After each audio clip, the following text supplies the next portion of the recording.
নমস্কার বন্ধুরা, আমি রিয়া নিয়ে চলে এলাম নতুন একটা ব্লগ। তো নতুন ব্লগে আপনাদের অনেক অনেক অভিনন্দন আর স্বাগত জানাই।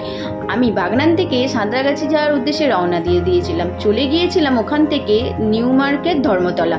ওখানে দ্য স্ক্রুপ নিউ এম্পায়ার ক্যাফে ওপেন করা হয়েছিল। তো ওটা কেমন খাবার দাবার, কেমন ডেকোরেশন দেখার জন্যই চলে এলাম। নতুন নতুন ফ্রুট বার্গার প্লাস সেলিব্রিটিরা এখানে যাচ্ছে। তো জায়গাটা দেখে খুব ভালো লেগেছিল।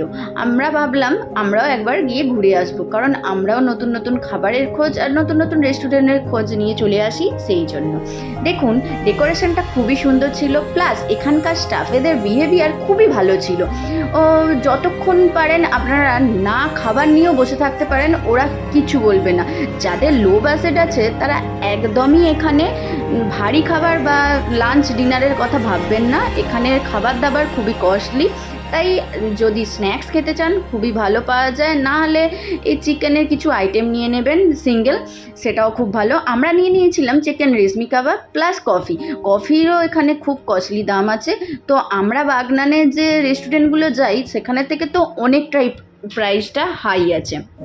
দেখে নিচ্ছেন, এই যে চিকেন রেশমি কাবাবটা এত সুন্দর সুস্বাদু ছিল, কি বলবো, বলার মতো নয়। আর কফিটাও ভালো ছিল, আপনারা একবার ট্রাই করতে পারেন। চিকেন রেশমি কাবাবের সাথে বাকি জিনিসগুলো ওর সাথেই ইনক্লুডেড ছিল। চলুন আমরা এখানে খাওয়া দাওয়া সেরে বাড়ির উদ্দেশ্যে রওনা দিয়ে দেবো। আপনারা ভালো থাকবেন, সুস্থ থাকবেন। আমি নতুন আবার একটা জায়গার খোঁজ নিয়ে খুব শীঘ্রই হাজির হয়ে যাব, নতুন রেস্টুরেন্ট বা নতুন ট্যুর। Tata, by.